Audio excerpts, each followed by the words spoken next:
dentro de la investigación, pedían hasta $30.000.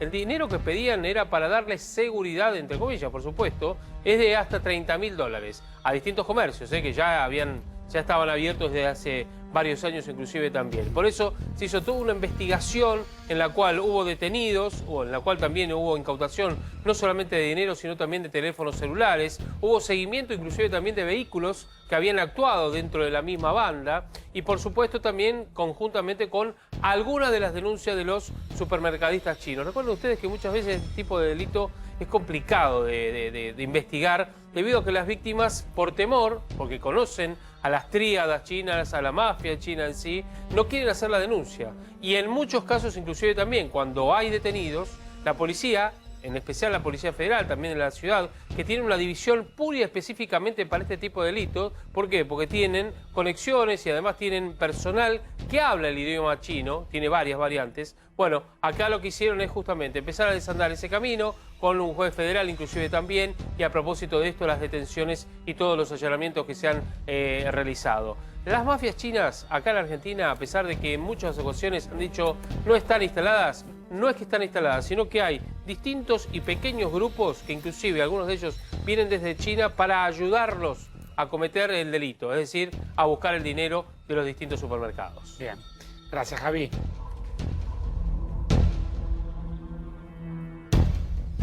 Qué distinción realmente para Lionel Scaloni. Lo de Messi es usual, es habitual, pero Lionel Scaloni está entre los mejores entrenadores del mundo del año 2021. Sí, es candidato al premio de Best. Y la verdad que hizo méritos Scaloni, porque llegó sin antecedentes a la selección y de pronto armó un grupo, armó un muy buen equipo y la Argentina, la selección, se consagró campeón de América después de más de 30 años, con Messi como figura, con Messi como goleador y con Lionel levantando la copa que tanto soñó, es decir, el título más importante con la selección argentina. Scaloni entonces entre los nominados, también está Diego Pablo Simeone, el ganador se va a conocer el 17 de diciembre, hay competencia dura para el técnico argentino, Antonio Conte, Roberto Mancini, Flick, Tuchel, el propio Simeone. La competencia es ardua, no es el favorito, pero está entre los 10 mejores entrenadores del año. Y es un clásico que Messi también esté entre los mejores futbolistas, candidato al premio de Best. Y te diría yo, por el mismo logro de Scaloni, por haber conseguido, por haberse sacado esa mochila pesada de no ganar títulos con la selección argentina, es el favorito Messi para quedarse con el premio de Best. Los rivales también son duros, son poderosos, entre otros el alemán Robert Lewandowski. Los vamos a conocer los ganadores el próximo 17 de enero. Bueno, y estamos allí en la 9 de julio, en uno de los puntos, porque es la marcha convocada por el Polo Obrero a Plaza de Mayo y en distintos puntos del país. Allí en la 9 de julio está Diego de Nicolás. Diego. Bueno, Mariana, mira, te estamos mostrando cómo está la situación a esta hora, en donde las principales cuadras del recorrido de la 9 de julio se encuentran atestadas de manifestantes. Hay que decir que aquí distintos grupos piqueteros nucleados entre ellos Barrios de Pie, también la gente de Polo Obrero, MST, otros grupos como el FOL y demás, han confluido en esta jornada de protesta y lucha que ellos denominan una jornada nacional. ¿Por qué? Porque no solamente esto se está dando aquí sobre la 9 de julio, sino que también se está extendiendo a distintos lugares del país en las principales ciudades. Obviamente no con la cantidad numérica que se está observando aquí en la 9 de julio, pero también en distintas ciudades. Vamos a recorrer parte de este lugar, esta esquina en particular, que es la esquina de Avenida 9 de Julio y Avenida Independencia. Han tomado los manifestantes por lo menos la decisión de mantener liberada la traza Avenida Independencia. Es decir, hay una columna realmente compacta en una parte de la 9 de julio, luego está este pequeño claro sobre la avenida para que pase el tránsito transversal y luego continúa la cantidad de columnas hacia el otro sector. ¿Cuál es el sector que están ocupando de la 9 de julio los piqueteros? Bueno, tanto el carril central de la 9 de julio, mano a Constitución, como buena parte del carril central de la 9 de julio, mano hacia el Obelisco. ¿Qué está pasando con las dos laterales? Es decir, con lo que es Bernardo de Irigoyen y lo que es Lima. Bueno, esas dos vías de circulación se encuentran habilitadas. Obviamente más lentas que en situaciones anteriores o en la normalidad. ¿Por qué? Porque hay muchos automovilistas que tienen que ir un poco más despacio, porque hay gente de cercanías y demás. ¿Qué pasa con el Metrobús? Que es el aspecto que a muchos quizás le preocupa a esta hora del mediodía y que hay que tener una mirada puesta. Bueno, el Metrobús en general está funcionando. Puede que haya algún que otro tramo cuando se desplazan las columnas que quede inhabilitado con circulación restringida, pero en su mayoría el Metrobús, tanto en dirección hacia la zona norte como en dirección hacia la zona sur, se encuentra habilitado. Hay algunos colectivos, sin embargo, que han decidido de manera preventiva tomar recorridos adicionales. Ahora bien, vamos a tratar de mirar un poco más allá en el transcurso de la tarde cómo se va a desarrollar esta marcha, esta movilización, porque no solamente se va a quedar sobre la 9 de julio, sino que también va a tener un desplazamiento hacia la zona de la Plaza de Mayo. La convocatoria, en principio, fue en algunas esquinas claves, como son las distintas avenidas que cruzan a la 9 de julio aquí en la ciudad de Buenos Aires. Un grupo comenzó a concentrarse en Avenida 9 de Julio y Avenida de Mayo. Otro grupo comenzó a concentrarse en Avenida 9 de Julio y Avenida Belgrano. Y otro grupo comenzó a concentrarse aquí donde estamos nosotros en Avenida 9 de Julio e Independencia. Sin perjuicio de ello, hay mucha gente que también en la otra avenida, que es San Juan, más cerca de Constitución, también se ha ubicado en ese lugar. Las columnas comenzaron a movilizarse, a andar durante un buen rato, hasta que prácticamente se fueron como compactando. Y se estima que en los próximos minutos la parte frontal de la movilización, que está a la altura de Avenida de Mayo y 9 de Julio, ya tome por Avenida de Mayo y se dirija de manera directa hacia la Plaza de Mayo, donde van a realizar allí un acto. Un acto que va directamente con sus consignas apuntadas al Gobierno Nacional en su conjunto, a la Presidencia y no tan solo al Ministerio de Desarrollo Social, como se daba en algunas ocasiones cuando llevaban algunos ítems puntuales que tenían que ver con algunos planes sociales y demás. Aquí las consignas están incluidas en un abanico bastante amplio que pasa desde la necesidad de mantener los planes sociales hasta incluir aguinaldo completo para aquellos que reciben el plan Potenciar Trabajo.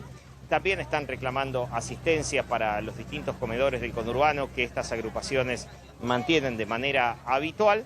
Y luego también algunas otras consignas que tienen que ver con hechos un poco más de largo plazo, con miradas ya de otro tipo, como por ejemplo el no pago de la deuda externa, no al arreglo con el Fondo Monetario Internacional o algún otro ítem de esas características. Así que ese es el panorama aquí en la 9 de julio, una jornada realmente complicada para los automovilistas y para los transeúntes en el centro de la ciudad de Buenos Aires.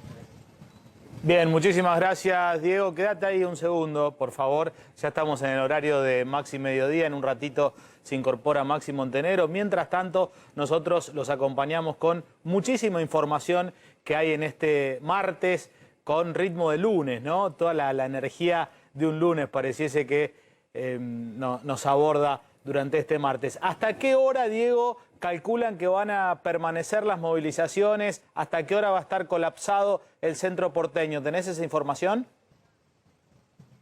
Mira, hay que calcular que por lo menos 3 o 4 horas más va a haber problemas, porque los manifestantes van a comenzar a avanzar hacia Plaza de Mayo en un rato. Comenzaron a concentrarse a las 11 y la idea era que entre las 12:30 y las 13 iban a comenzar a caminar. Todavía no empezaron a movilizarse.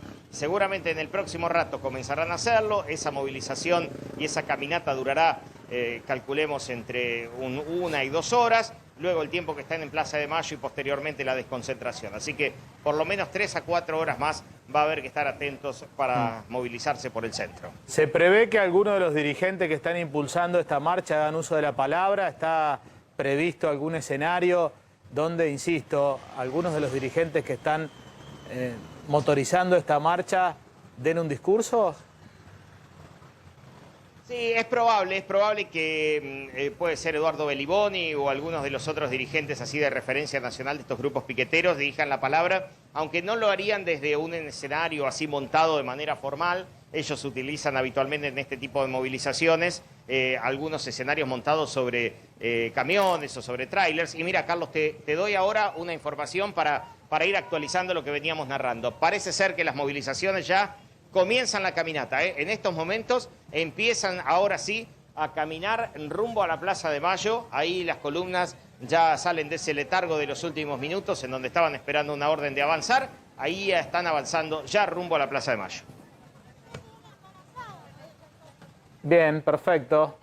Estemos en contacto permanente, cubriendo todo lo que está sucediendo en este momento en el centro porteño. Reiteramos, marchas de movimientos sociales no afines al gobierno nacional que están reclamando, bueno, el no pago de la deuda externa, el trabar la negociación con el Fondo Monetario Internacional, pero también más planes sociales en este contexto tan particular que estamos viviendo. Gracias, Diego. Hasta luego.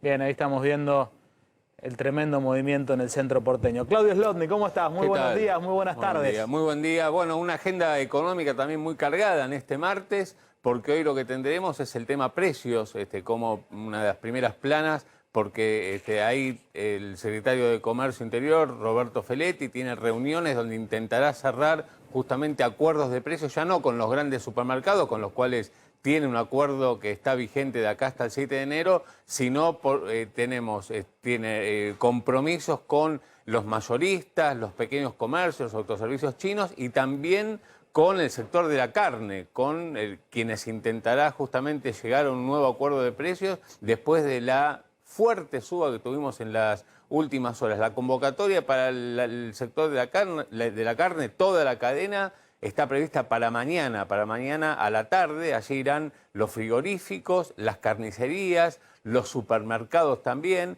Y atención porque Feletti ya dejó trascender que él es partidario de aplicar mayores retenciones. Hoy la retención a la carne está en el 9%. Bueno, la idea es llevarlo en principio, por lo menos la idea del secretario, entre 12 a 15 puntos. Bueno, ya Julián Domínguez, que es ministro, que está por arriba, digamos, de Feletti, porque es ministro de Agricultura, Feletti es secretario de Comercio, ya dio a entender su oposición a esta suba de las retenciones. También se sumó el repudio de las distintas entidades del campo, justamente. Pero bueno, ahí lo que tendremos es una nueva tensión que se está marcando, no solamente derivada del aumento de precios, ¿no? Aquí nosotros lo que habíamos visto en los últimos días fue que el aumento del 25% en el mercado de Liniers ya había pasado a las carnicerías minoristas en gran parte, ¿no? Veíamos ayer aumentos de hasta el 19%. La próxima placa para ver qué se juega hoy en la reunión de Feletti con los mayoristas, los autoservicios chinos, con los almacenes y también con los kioscos, porque está tratando de llegar a un acuerdo, digamos, con todo el sector minorista. Ahí la apuesta, digamos, la clave de esta negociación son los mayoristas, porque claro, los mayoristas, que son los que reciben la mercadería, los alimentos de las grandes fábricas, después no le venden a los chinos ni a los almacenes a un precio, digamos, que les permita al comercio minorista vender a precios congelados los que quiere el gobierno, los de la lista de 1.400 y pico de productos. Le venden por arriba de ese precio. Entonces lo que están tratando de llegar ahora es a un acuerdo por el cual los mayoristas le vendan al pequeño comercio para que estos tengan un margen de ganancias. Si no, no tiene sentido, no hace falta ni que explique, no tiene sentido ningún acuerdo donde el minorista pierda plata o venda al mismo precio del que compra el mayorista. Así que lo que es muy probable que haya es una especie de relanzamiento de lo que ya existió, que era, ¿se acuerdan ustedes? El de los acuerdos del Super Cerca, que involucraba solamente a los autoservicios chinos. Bueno, es muy probable que lo que veamos es un relanzamiento de ese acuerdo, de donde los autoservicios terminan vendiendo por arriba de las grandes cadenas. Bueno, veremos, esto se va a empezar a definir. Ya hubo una primera reunión hoy al mediodía, ahora a la tarde con los mayoristas. Veremos cómo cierra justamente estos acuerdos, donde el gobierno le pone alguna ficha para tratar de que la inflación no se le vaya más allá del 3%, como vino ocurriendo en los últimos meses. Así es, tema precios muy caliente en el gobierno y más allá de todo lo que nos contabas, la atención puesta en qué va a pasar con el precio de la carne, porque el precio de la carne, y corregime Claudio, vos que sos un experto, incide muchísimo en la inflación del INDEC. Claro, Digo, claro. en la canasta de productos que mira el INDEC para poder sacar el índice inflacionario, el peso de la carne dentro de esa canasta es muy, muy fuerte. Es justo decir también que si bien se dispararon los precios, e insisto, corregime Claudio, en el último tiempo de la carne, en el último mes, si uno analiza cómo fue la variación de precios desde comienzos de año, fue por debajo de la inflación, digamos.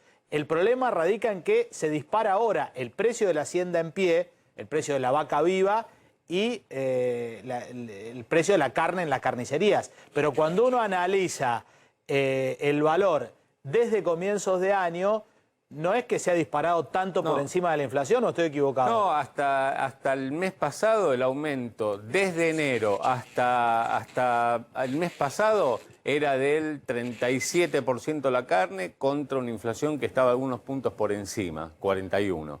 Ahora, cuando uno mira los últimos 12 meses, ahí sí la carne tuvo un incremento del 65% promedio, siempre según el INDEC, pero atención, lo que vamos a tener que ver ahora es justamente cuando incorporemos estas últimas 2 o 3 semanas a lo que vino ocurriendo durante el mes, ya vamos a ver que otra vez el precio de la carne le gana a la inflación. Bueno, por eso el gobierno está muy preocupado, como vos decís. Hay un gran peso del rubro carne en el índice de inflación. Bien, gracias Claudio. Y de la actualidad argentina nos vamos a Chile. En Chile hubo elecciones este fin de semana, triunfó sin llegar a ser el presidente electo, porque ahora tiene que pasar por un balotaje, José Antonio Kast, un candidato de derecha, un candidato que hasta hace algunos meses no estaba dentro de las posibilidades, nadie lo tenía. Ahora vamos a hablar con una colega de Chile como posible ganador. Llegan dos candidatos de polos opuestos, de la derecha y de la izquierda,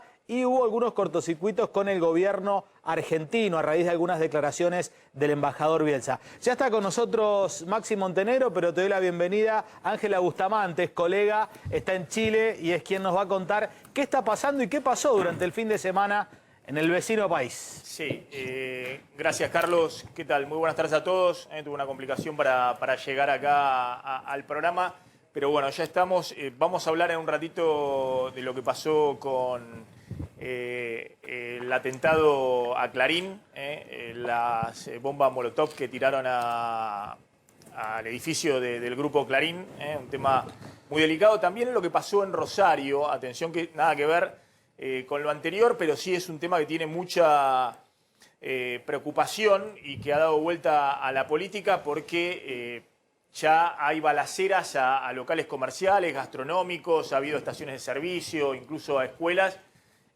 Un descontrol absoluto desde el punto de vista, algunos dicen, con vinculaciones narco en la ciudad de Rosario. Hay una situación muy, pero muy delicada desde el punto de vista económico. Ahora vamos a contar, Claudio Slotnick tiene toda la información de lo que está pasando en estos días respecto al mercado cambiario y la necesidad de cerrar rápidamente con el Fondo Monetario un acuerdo por parte del gobierno y que le dijo ya que no el Fondo Monetario al gobierno. Ahora vamos a contar efectivamente la información que tenemos respecto a eso. Atención con lo que está sucediendo en la calle. También está muy movida la calle con las demandas de distintos movimientos sociales, piqueteros y demás por actualización de planes sociales frente a esto que hablaban recién, a la licuación y la falta de actualización de algunos planes sociales. Entonces se pone muy, pero muy movida la calle. Y el tema Chile, ahora vamos a hablar de eso porque ha generado muchas idas y vueltas y también mucha repercusión política. Ordenemos, Carlos, y ya vamos con Ángela en Chile. Habló el embajador Bielsa, que es embajador de la Argentina, no es un libre pensador, siempre ha sido un libre pensador, pero en este caso ocupa el cargo de embajador argentino en Chile. Es una persona muy inteligente que sabe, digamos, lo que significa ese cargo de embajador argentino en Chile. E hizo declaraciones esta mañana con nuestro colega y amigo Reinaldo Sietecase, a quien Bielsa conoce hace muchísimo tiempo, tal vez en ese tono distendido. ¿Qué es lo que dijo Bielsa, Carlos? Sí. La declaración textual de Bielsa que ha generado un terremoto con el vecino país, porque recordemos, en Chile ha salido primero en la elección del domingo José Antonio Kast, que es el candidato de la ultraderecha, que sacó 27,8% o 28% de los votos. 2 puntos abajo salió Gabriel Boric, que es el candidato de la ultraizquierda o con el apoyo del Partido Comunista. Cuarto y quinto salieron los partidos tradicionales, ¿no? El candidato del gobierno salió cuarto, el de Sebastián Piñera, el actual presidente de Chile, y en quinto lugar salió el candidato de la Concertación, que ha tenido durante mucho tiempo como referente a Michelle Bachelet. En ese escenario, en el cual van a balotaje el candidato de la ultraderecha, Kast, y el candidato Gabriel Boric de la izquierda dura el próximo 19 de diciembre, sale Bielsa a decir lo siguiente. Sí, palabras más, palabras menos, fue una nota, como vos mencionabas, con Reinaldo Sietecase. Trató al ganador, todavía no es presidente electo, al ganador de esta contienda, José Antonio Kast, de xenófobo y antiargentino. Lo cual, estas palabras son las que molestaron, xenófobo y antiargentino, hizo que la Cancillería de Chile, que responde obviamente al presidente Sebastián Piñera, saque una carta, pidiendo que Argentina aclare esta situación, porque que un embajador como Bielsa trate a quien tiene posibilidades de ser el próximo presidente de Chile con estas declaraciones, molestó a la Cancillería chilena. ¿Cuál fue la reacción de Argentina? Que ahora vamos a ver con la reacción, la vamos a ver justamente con Ángela allá desde Chile, y está el ex vicecanciller Cisneros. Me interesaba, busquemos textualmente la declaración porque acá valen mucho las palabras, la declaración de Rafael Bielsa. Es evidente que Rafael Bielsa termina haciendo campaña por Kast, porque para el candidato José Antonio Kast no hay nada mejor que salga el embajador argentino a decir este tipo de cosas, ¿no? Termina haciendo campaña en una polarización muy fuerte que hay en Chile por Kast. Pero más allá de esa minucia política, esto ha generado un revuelo desde el punto de vista de las relaciones bilaterales con Chile, porque el gobierno, como decía Carlos, de Piñera, que justamente acaba de perder la elección, sale su Cancillería en la obligación de plantear que no se puede un embajador de un tercer país involucrarse en cuestiones internas de Chile. Acá te amplío, si querés, con una frase. La declaración de Bielsa. Sí, textual, pues no tenemos el audio todavía. De decirnos que hemos robado históricamente territorios, dice el embajador Bielsa, que tenemos que dejar de robar territorio a Chile, hasta todo tipo de expresiones xenófobas contra los argentinos, que yo las tengo archivadas, registradas, leídas y estudiadas. Kast representa una derecha rupturista, pinochetista, otra de las declaraciones, ese es un dato de la realidad, ¿no? Pero lo que más molestó, insisto, es lo de antiargentino y xenófobo. Sin duda, Bielsa puede pensar lo que quiera desde el punto de vista individual, pero es el embajador argentino en Chile y eso implica otras obligaciones. Está nuestra colega Ángela Bustamante desde Chile y está el ex vicecanciller Andrés Cisneros. Ángela, ¿qué repercusión ha tenido estas declaraciones del embajador Bielsa ahí en Chile? Bueno, la verdad es que han sido repercusiones que han estado orientadas al tema del gobierno. Tú mismo lo comentabas, la Cancillería ha rechazado estas declaraciones de Bielsa y, más que todo, ha rechazado el tema de lo que ustedes decían, estas calificativos de antiargentino, en un proceso que aquí por lo menos está bastante álgido. Ustedes saben que el domingo tuvimos elecciones y a partir de ahí queda menos de un mes para la segunda vuelta, así que por lo tanto es un proceso que está mirándose muy atento por muchos sectores, así que por lo tanto el gobierno rechazó esta intromisión que ellos mismos calificaron y por supuesto que han pedido que se pueda rectificar esta situación. A ver, le pregunto a Andrés Cisneros, Cisneros, ¿cuál es su opinión de esto que ha sucedido más allá de los personajes, ¿no? Más allá de Bielsa, el comentario de Cafiero que se comunicó con el canciller chileno? ¿Qué implica este tipo de manifestaciones y este tipo de roces diplomáticos antes de que eventualmente gane la elección o no lo sabemos, el próximo 19 de diciembre, José Antonio Kast? Mire, esto está muy lejos de ser un error personal de un embajador. Bielsa tiene suficientes antecedentes como para no caer en semejante torpeza infantil. Lo que hizo, lo hizo sabiendo las consecuencias. Un embajador no opina en público de manera personal. No existe eso. Siempre habla en nombre del país al cual representa. De manera que no podía ignorar las repercusiones. Segundo, es obvio que el canciller tiene que pedir disculpas, porque lo que hizo Bielsa estuvo francamente muy mal.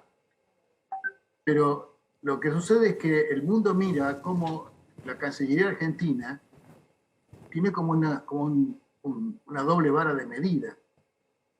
Cuando los temas tienen que ver con Venezuela, con Bolivia, con Cuba o con Nicaragua, enseguida saltamos a decir que no queremos tener injerencia en los asuntos internos de otros países. Pero cuando no se trata de eso, como en el caso de Chile, como ocurrió con Uruguay y también como ocurrió con Brasil, no tenemos problemas en tener una injerencia.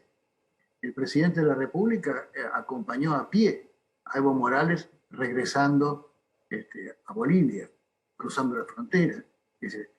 Hay participación argentina oficial en asuntos internos de otros países. Esto no es una novedad, es una reiteración. Planteo, bueno, esto que usted está diciendo efectivamente es así, ¿no? Porque, por ejemplo, el caso de Nicaragua, donde hubo recientemente elecciones, fueron muy cuestionadas por una gran mayoría de países y finalmente la Argentina se pliega a ese cuestionamiento de las elecciones en Nicaragua, pero claro, anteriormente venía dando vueltas diciendo que no planteaba la injerencia en asuntos internos y sobre todo elecciones de otros países. ¿Usted cree que detrás de esto está la idea más de Alberto Fernández, que obviamente no simpatiza ni por asomo con Kast, con el candidato de la ultraderecha, su candidato Marcos Antonio Minami, que se lo ha visto muchas veces por acá acompañar al presidente argentino, salió sexto en la elección? ¿Usted cree que, bueno, que detrás hay, digamos, la incomodidad del gobierno argentino ante esta situación que se está dando en Chile? No, sí, no. No es una cuestión personal. No es una cuestión personal con Piñera ni de Enrique Sominami. Es una cuestión política. Esto es, el kirchnerismo tiene en la política interna una conducta claramente muy ideologizada. Y por lo tanto transfiere esa condición ideologizada a la política exterior. Y en la política exterior respalda a gobiernos que están seriamente cuestionados por los derechos humanos por una cuestión ideológica, aunque eso perjudique a los intereses nacionales argentinos porque nos aísla del mundo. No es una cuestión personal de Fernández con Piñera, es una política. Y Enrique Sominami lo que está haciendo es tratando de movilizar a una especie de movimiento populista sudamericano, que es el Grupo de Puebla, para que se comporte como una especie de carta abierta de América Latina en favor de los gobiernos populistas de la región. Así que en ese marco ocurre lo que ha hecho ahora Bielsa. Populista de izquierda tendría que aclarar, porque hay otros populistas de derecha, digamos. Sí. en las clasificaciones. Tiene Pero- un paladar fino. No, pero bueno, es así como lo califican a los principales medios internacionales europeos y norteamericanos a distintos líderes Claro. de Latinoamérica o de Europa, ¿no? Así es. Hablan del populismo de izquierda o el populismo de derecha, que es la nueva versión que ha surgido en estos tiempos. Cisneros, gracias, muy amable como siempre, muy interesante escucharlo, ¿eh? A sus órdenes. Gracias, ahí estaba Andrés Cisneros. Bueno, lo que pasaba en Chile. ¿Qué está pasando en este momento en el mercado cambiario? Bueno, lo que estamos viendo, un dólar paralelo que está en 201 pesos, es un valor similar al que tuvimos el viernes pasado, el último día hábil. Pero Maxi, hoy el dato pasa por el precio de los bonos y de las acciones argentinas, tanto en Buenos Aires como en el exterior. ¿Sabes que los bonos argentinos están entre 3 a 4% abajo hoy, con una caída respecto del último viernes? El riesgo país arriba de los 1.800 puntos, es el máximo desde la reestructuración de la deuda. Y acciones que vamos a comentar, acciones argentinas que cotizan en Estados Unidos, en la bolsa de Nueva York, que siguen para abajo y ya perdieron más del 25% en dólares desde las últimas elecciones. Evidentemente, en un ratito vamos a hablar del acuerdo con el fondo, la desesperación que tiene el gobierno por llegar a un acuerdo. Está en el momento de más desconfianza. Es decir, nunca, aún antes del canje de deuda el año pasado, se estaba en este momento de desconfianza total, donde con los bonos argentinos ya en valores de default total, siguen vendiendo los bonos. Eso presiona en el mercado cambiario y hay una situación donde todos los que tienen papeles de la Argentina, ya sean acciones o bonos, están rematándolos, porque están a valores obviamente muy baratos. Como que se ha perdido la idea de que en algún momento puede encaminarse la economía argentina, o la expectativa que había de que el acuerdo con el fondo podía de alguna manera torcer el rumbo del escenario de crisis permanente, ¿no? Y ocurre esto, que muchos tenedores de deuda argentina están a precio de remate, de default, que hasta ahora los venían aguantando para ver si había algún tipo de recuperación. En estos días directamente están rematando esos papeles. Después vamos a hablar de las presiones sobre el dólar y el mercado cambiario. Bueno, las imágenes estas, la verdad que han generado un gran impacto político, porque son imágenes que hace muchísimo tiempo que no se veía, de un grupo de personas encapuchadas que en la noche del lunes arrojaron bombas Molotov contra la entrada del grupo Clarín, ¿no? El edificio de Clarín.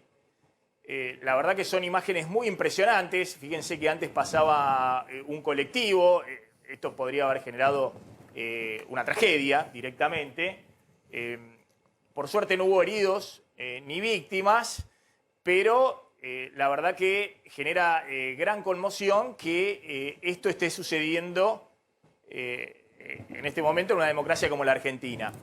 Ven que pasa el colectivo antes y justo ahí no tiran las bombas Molotov y después siguen tirando, ¿no? Esas bombas incendiarias. Ante esto, obviamente ha habido una reacción grande de toda la dirigencia política. Ha salido el expresidente Mauricio Macri a condenarlo, ha salido el presidente Alberto Fernández, ha salido Aníbal Fernández, que es el ministro de Seguridad, que algo tenía que decir. Empecemos por orden de importancia, por favor.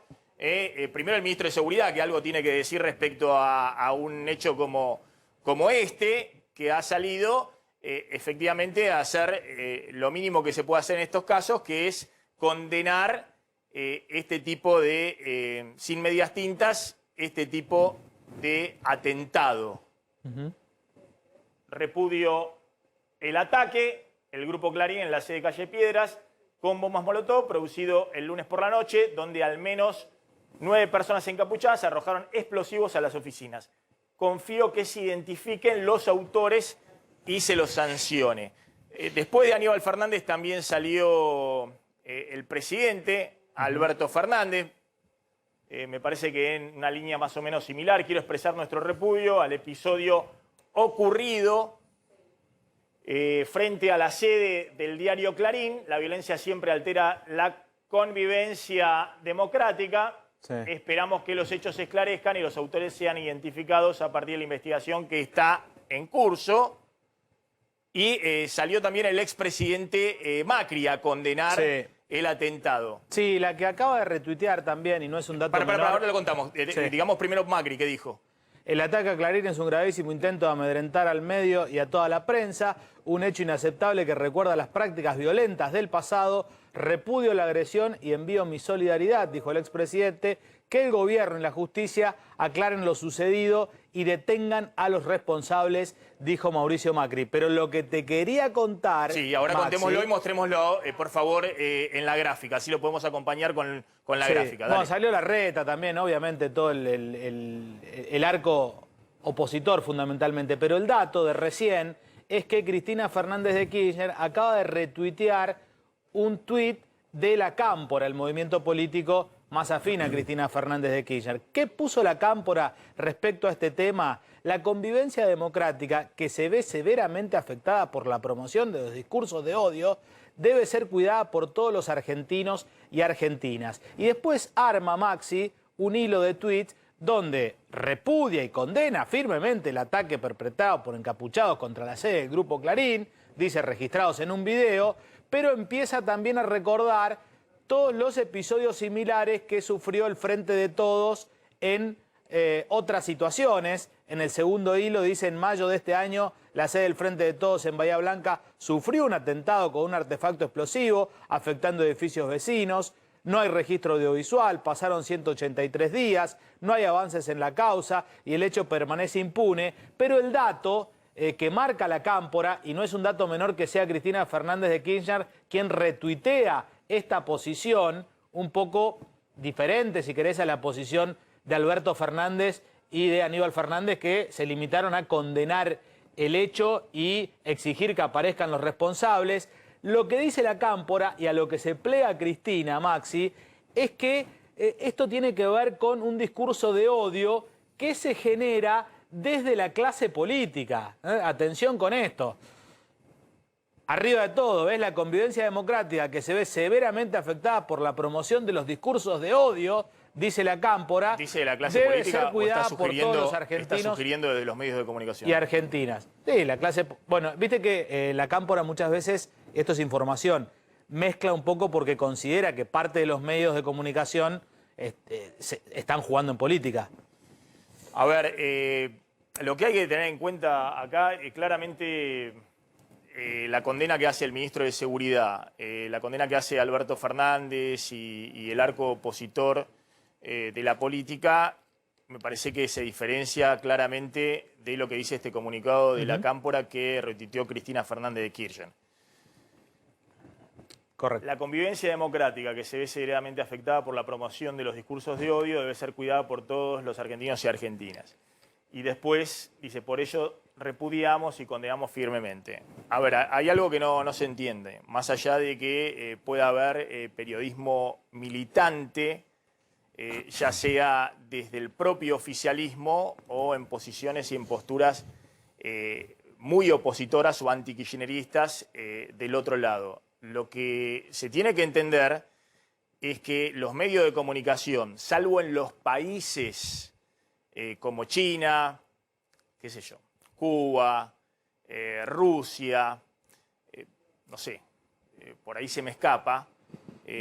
Bueno, en ese caso no tienen por qué, digamos, limitar sus expresiones por lo que diga un dirigente político. Yo puedo dar mi opinión respecto a esto y lo digo permanentemente y siempre somos muy equilibrados en todos los temas, viendo cómo pasan los misiles de un lado y del otro de la grieta, no solamente desde el punto de vista político, sino desde el punto de vista mediático.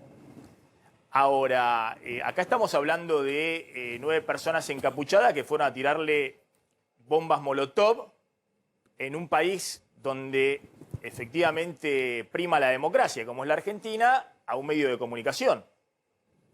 Entonces, claramente lo que tiene que hacer el dirigente político que está en gestión, Alberto Fernández, Aníbal Fernández, ministro de Seguridad, es hacer lo que hicieron. No ponerse a hablar de los discursos de odio. tenés para eso todo el resto de los días del año para hablar de los discursos de odio y pararte desde otro lugar, para plantear ese tipo de cosas. Ahora, en este caso en particular, y bueno, la verdad que llama la atención, porque este tipo de cosas socavan, si se quiere, la fortaleza de la democracia. Si hay tipos que se les ocurre que no les gusta lo que dice Clarín, o mañana a alguno se le ocurre que no le gusta lo que dice Página 12, o algún otro medio que en muchos casos fijan una posición política fuerte y va y le tiran bombas molotov. Es una obviedad lo que estoy contando. Pero bueno, llama la atención que la vicepresidenta haya escogido esa forma, que es este comunicado de la Cámpora, para fijar una posición en un hecho en el cual, como les decía, todavía nadie sabe bien quiénes son los responsables, de qué se trata, y obviamente hay que ir a fondo para descubrir quiénes fueron. Creo que esto no lo habíamos visto ni siquiera en los momentos de enfrentamiento de Clarín con el gobierno, en el segundo gobierno de Cristina, ¿no? A partir del 2008 y demás, que unos tipos vayan a tirar bombas molotov a un medio de comunicación. Ha habido un comunicado del grupo de Clarín, ¿lo podrías leer, Carlitos? Sí, es que en realidad fue el grupo Clarín, mientras nos lo van preparando en la pantalla para leerlo textual, el que comunica estos acontecimientos, y todos nos enteramos, incluso también los políticos, los funcionarios, el presidente, la vicepresidenta, los dirigentes de la oposición, a través de este comunicado. Ataque a la sede del grupo Clarín, dijo justamente el grupo Clarín. En la noche de ayer un grupo de personas atacó la sede del diario y del grupo Clarín en la calle Piedras 1743 de la ciudad de Buenos Aires. Los agresores arrojaron bombas incendiarias del tipo molotov sobre uno de los ingresos del edificio, entonces cerrado, dice el comunicado. Continuamos, por favor, con el resto del comunicado. No se registraron víctimas ni daños materiales de importancia. La empresa hizo la denuncia correspondiente y el juzgado interviniente está analizando videos y realizando demás tareas investigativas, dice formalmente el grupo Clarín, y culmina el comunicado mencionando: lamentamos y condenamos este grave hecho que a primera vista aparece como una expresión violenta de intolerancia contra un medio de comunicación, y esperamos su urgente esclarecimiento y sanción. Esto se conoció esta mañana porque el tema no se había conocido antes, ¿no? Ocurrió anoche, Claro. no estuvo hoy en la tapa del medio, obviamente, y se comunicó. Me imagino que se estaba buscando también algún tipo de resguardar la investigación, pues se debe haber hecho la denuncia y demás, y para que se avance en la investigación judicial. Está Ricardo Roa, conectado, que es secretario general, tengo entendido, del diario Clarín. Ricardo, ¿qué tal? ¿Cómo estás? Bien, ¿cómo te va, Maxi? Bien, bien. Bueno, contanos un poquito, si podés ahondar un poquito más allá de lo que dice el comunicado, de esto que sucedió, qué sospechan que hay detrás, y esto lo difundieron esta mañana. ¿Estaban esperando un poco la investigación judicial, policial? Sí, mira, tenemos un tiempo porque en realidad nos sorprendió mucho lo que pasó, más que ninguna otra cosa, teniendo en cuenta la forma en que se produjo y la cantidad de gente que participó, ¿sabés? Porque vos sabés que no dejaron ninguna clase de comunicado ni de firma en el ataque, y por otra parte, mover un grupo de 6 o 8 personas siempre exige como cierta infraestructura o estructura. Esperamos ver un poquito si la policía nos podía ayudar respecto a la identidad o a la forma en que habían llegado a través de las cámaras. Esa es una información que todavía estamos esperando.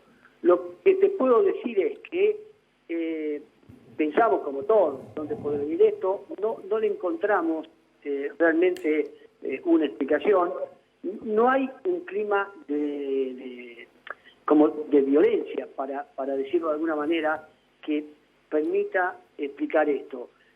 todos sabemos que hay sí un clima de crítica y un clima intenso, a veces de crítica furibunda, si querés, no solo en los medios, ¿no?, con respecto al tema político, pero hoy no hay ningún episodio que nos permita a nosotros entender que esto viene de un lado o viene de otro.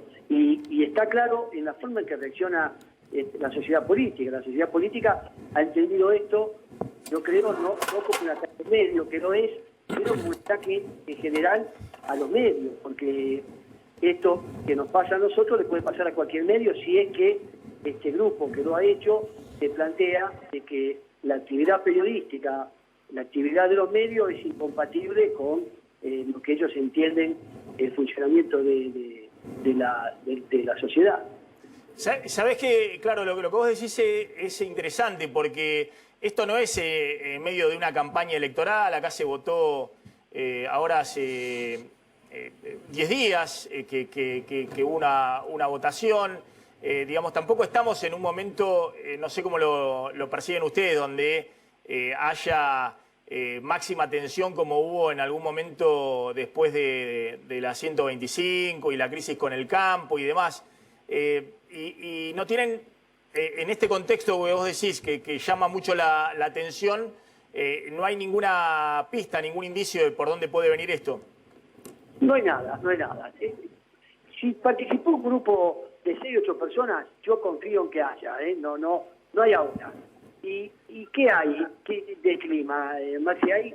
A ver, que salga alguien a decir que la culpa de la derrota la tienen los periodistas. A ver, no es la primera vez, ni creo que va a ser la última, ¿no? Que aparezca algún tipo, algún intendente planteando que hay que regular o apretar más a los periodistas. Yo tampoco es nuevo, ni creo que va a ser por última vez. Lo que hay está claro. Te referís a Capitanich, pero creo que fue el único que salió en ese tono, ¿no? Después del oficialismo entendió que la realidad pasaba por otro lado, no por la página de los diarios en esta elección.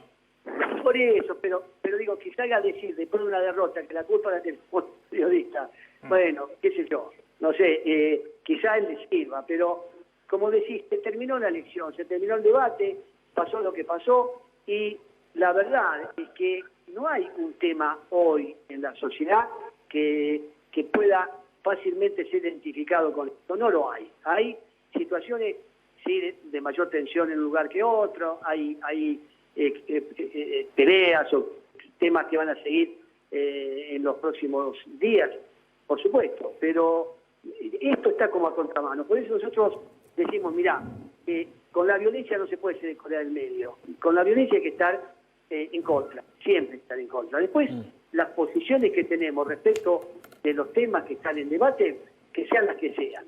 Pero a esta sociedad le costó muchísimo que la violencia se hubiese discutido después y no antes.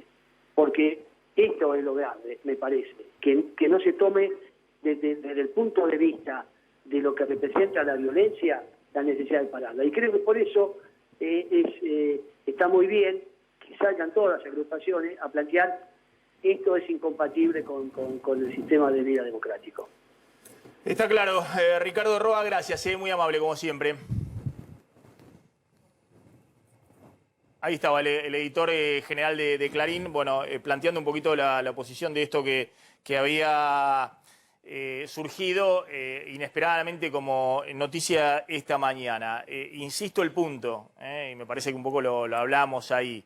Es obvio que esta sociedad tiene que bajar los decibeles de confrontación política, de polarización, de discursos altisonantes, a veces con posiciones muy duras también en los medios de comunicación de un lado y del otro. Pero eso no tiene nada que ver con este hecho puntual. Este hecho puntual en todas partes del mundo merece el máximo repudio y el esclarecimiento del hecho. Y no se puede vincular o empezar a hacer elucubraciones o a hablar de la necesidad de la concordia en la Argentina cuando 8 o 9 tipos van a tirar bombas molotov a un diario. Y exactamente lo mismo diría si ocurre con Página 12 o con otro medio de comunicación. Es una locura, es algo totalmente inusual en la Argentina democrática reciente y esperemos que no no se vuelva, que sea una excepción total y que no se vuelva una regla,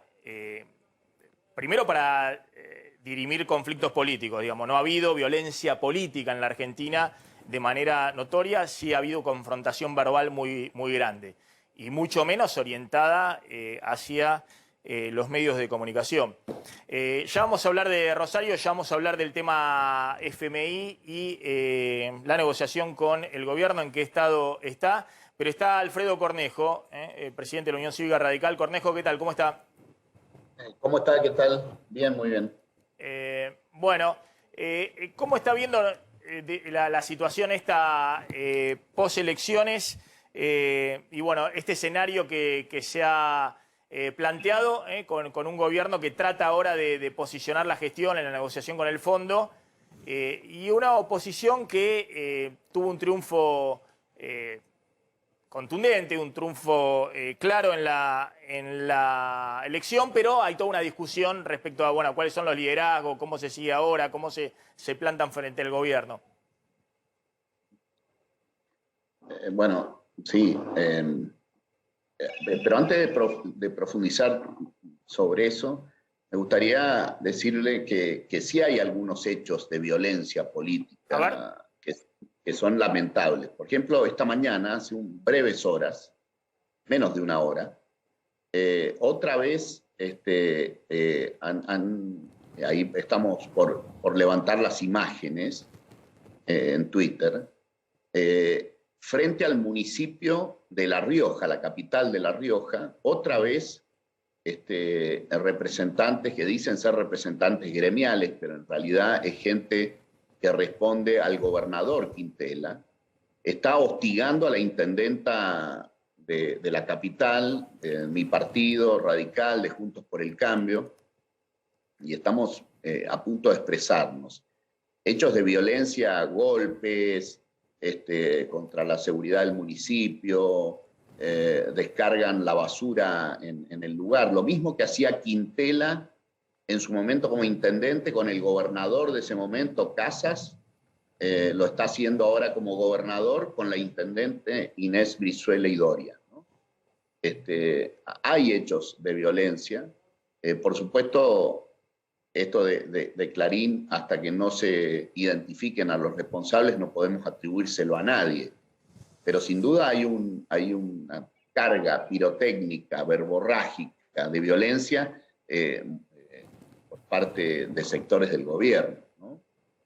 Claro, yo decía, bueno, está bien lo que usted dice y es un tema para seguir con atención, lo que está sucediendo en La Rioja.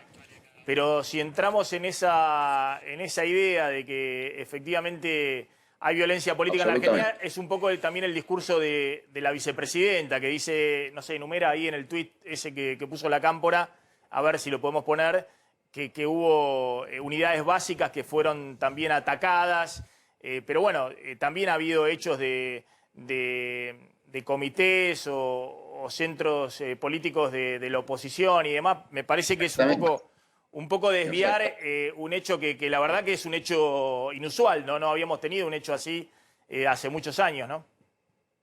Sí, sí, por supuesto. Ahora, no es lo mismo intentar tomar la intendencia de la capital de La Rioja que una bomba molotov en un comité de la Cámpora o del radicalismo o de quien sea. Las dos son violencias,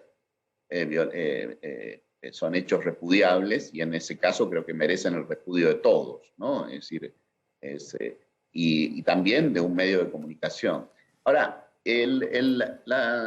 en tiempos de la posverdad, el kirchnerismo cambia los hechos. Esta mañana Odarda está al frente de un organismo clave para el gobierno y clave para el Estado y clave en la Patagonia.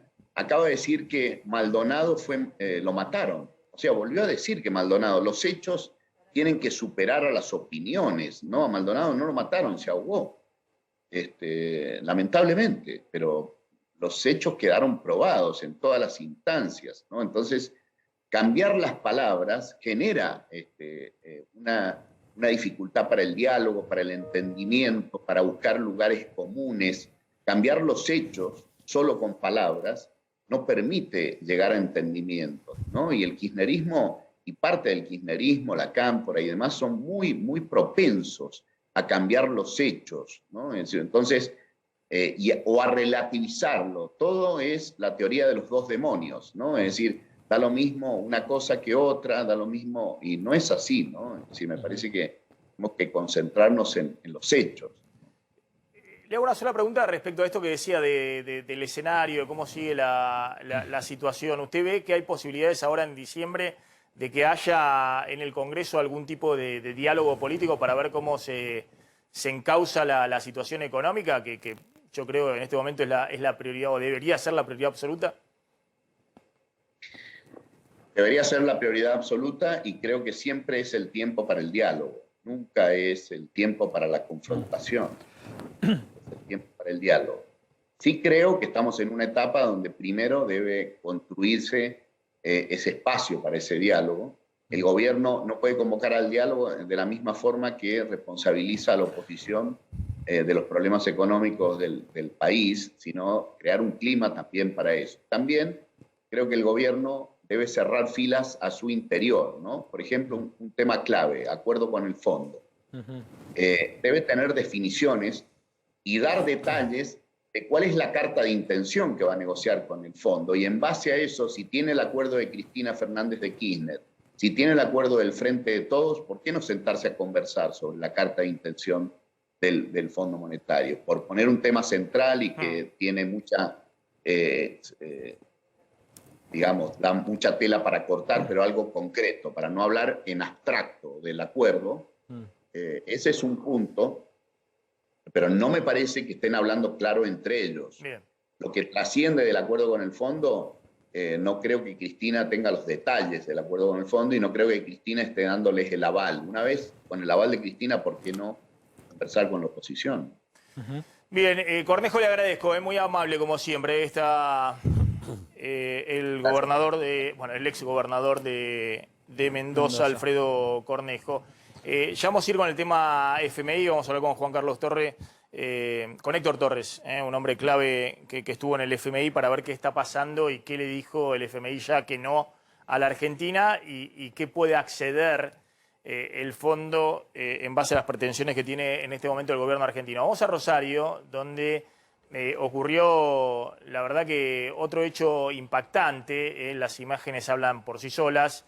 La balacera sobre un local gastronómico, sobre un restaurante en una zona, tengo entendido, muy céntrica de Rosario, y tuvieron que, fíjense, los mozos ahí abajo de las mesas, pasó una moto y disparó una ráfaga de balas sobre ese restaurante. Está nuestra colega Joana Don ahí en Rosario, en el lugar. Joana, ¿qué tal? ¿Cómo estás?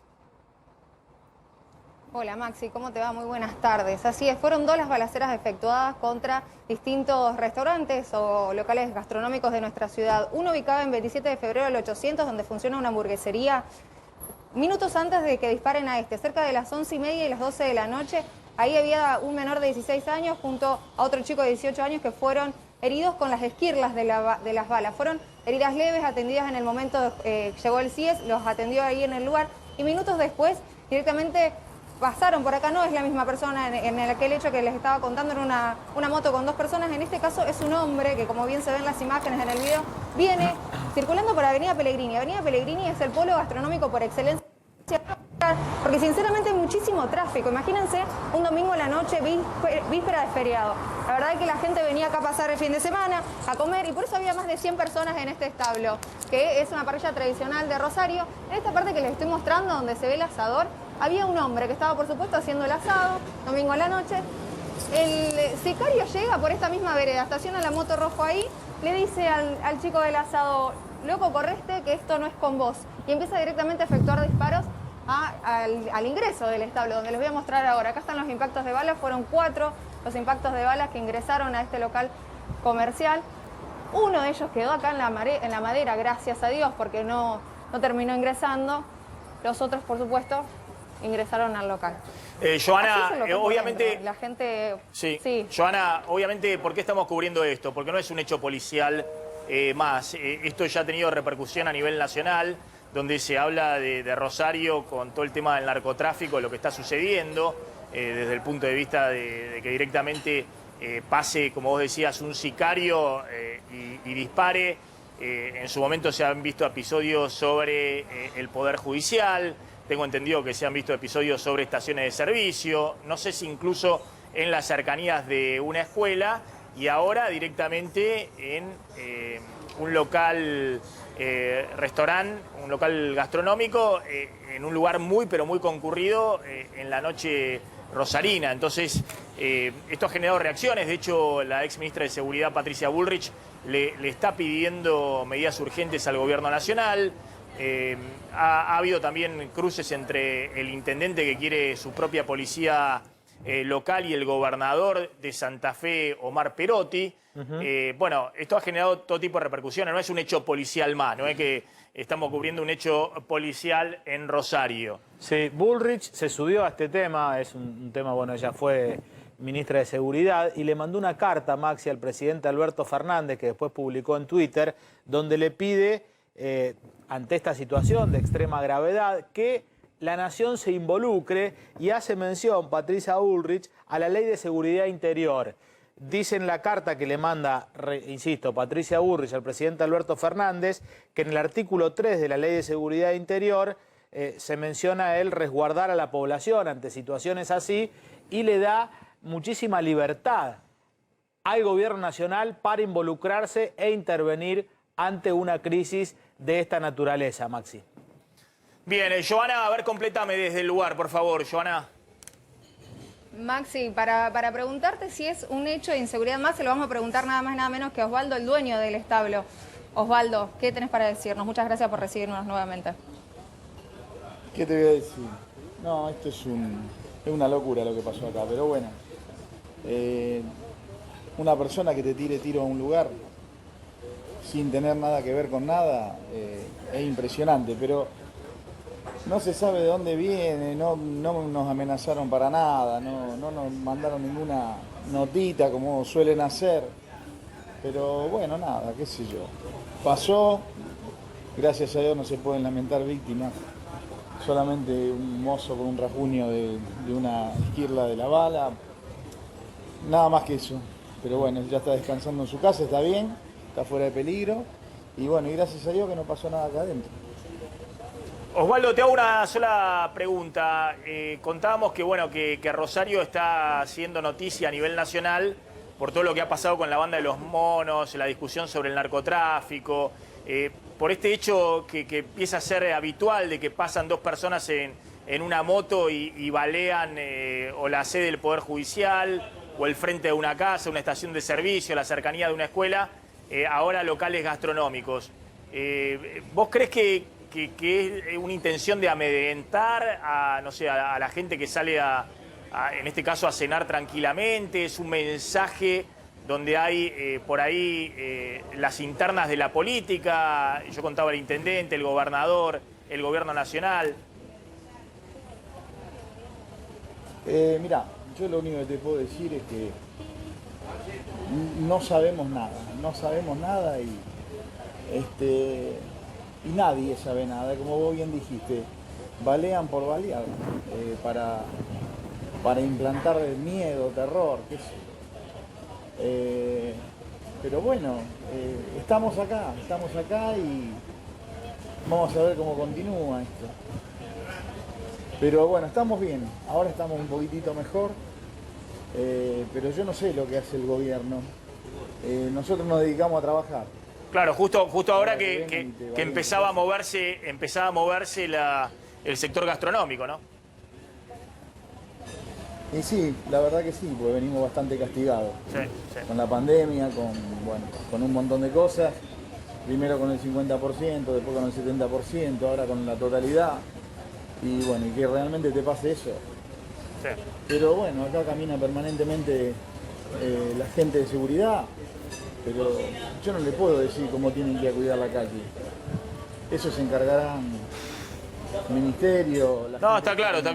Lo tiene que resolver la política, ya sea la provincia, la ciudad, el gobierno nacional tienen que resolver y esto no puede seguir ocurriendo en Rosario. Y te quiero corregir, no sé si... Acá vino una sola persona y tiró 4 tiros con una 9 milímetros. Eso fue lo único que no pasó a nosotros, lamentablemente, ¿no? Pero acá no vinieron ni 2, ni 3, ni 5 motos. Acá vino una moto sola, una sola persona, cara descubierta. ¿Qué más le puede decir? Le da el video, hay un video, hay una cámara de video en la esquina del local que es para seguridad de la población y no sé, yo no la vi esa cámara. La persona que tira los tiros sale para aquel lado y nadie vio nada. Maxi, déjame agregarte que simplemente enfrente de donde está el establo hay una estación de servicio que hace días, obviamente después de las balaceras efectuadas antes de las elecciones, fueron 5 las estaciones de servicios baleadas. Se puso personal de seguridad ahí enfrente. Bueno, había un policía parado en la puerta que no escuchó los tiros. Estamos cruzando la calle, precisamente la avenida, en realidad, que es la avenida Pellegrini. No, lo tuvieron que llamar a gritos para que pueda llegarse al lugar y hacerse presente en ese momento. Estamos hablando de un Rosario muy violento en un contexto de, además de las 5 estaciones de servicio, 2 escuelas baleadas el día antes de las elecciones. Una de ellas con personal del ejército que estaba custodiando las urnas porque al día siguiente íbamos todos a votar. Bueno, siempre un paso más. Se creía que era antes de las elecciones para amedrentar, para dar un mensaje que con cualquier gobierno la mafia iba a seguir instalada. Bueno, pasaron las elecciones. Vuelve a pasar esto en un fin de semana largo, en un horario pico de la ciudad, o sea, de un domingo a la noche, previa de un feriado, había más de 100 personas acá. Una de las balas, impactó en una botella donde había una familia cenando, un papá, una mamá con un bebé. Y terminó dándole a la botella de vino, gracias a Dios, pero podría haber terminado en el pecho de cualquier persona, como también terminó lastimado con la esquirla de la bala el empleado de Osvaldo, el médico, el mozo, que gracias a Dios ahora está bien. Todos estamos diciendo esto, gracias a Dios, gracias al universo, por suerte, porque es lo único que podemos decir. No hay de todos estos eventos que te he comentado ningún detenido hasta ahora. Bien. Joana, gracias, gracias Osvaldo, muy amable a los dos. No, está claro por qué hacemos el tema Rosario, está claro que esto hay que cortarlo de cuajo, ¿no? Las escenas de que se están viendo en Rosario, tengo muchos amigos ahí que con los cuales hablaba esta mañana, están muy preocupados, porque claro, son escenas donde nadie está seguro y son mensajes mafiosos. Muchos lo vinculan con el capo de la organización Los Monos, que está preso y va a estar preso toda su vida y sigue manejando, parece, el tema narcotráfico en la zona y algunos dicen las órdenes para los atentados y demás. Pero claro, esas imágenes donde atentan contra cualquier cosa, una escuela, una estación de servicio, un restaurante, son imágenes que la vemos... qué sé yo, en las series de Netflix sobre narcos en México. Claro. Y en México, obviamente, después terminó en una tragedia en todo sentido. Acá está muy localizado, esto ocurre fundamentalmente en Rosario, pero la política debe dar una respuesta inmediata para que no crezca, digamos, para que no siga expandiéndose. Y me imagino que no debe ser muy difícil con las fuerzas de seguridad nacionales y provinciales terminar con esto o ir hasta el fondo de este asunto. Vamos a hablar del tema fin de semana largo, mucho movimiento, también mucho movimiento en el previaje que venimos contando, ha impulsado mucho la reactivación del turismo. Está el ministro de Turismo, Matías Lames. ¿Qué tal, ministro? ¿Cómo anda?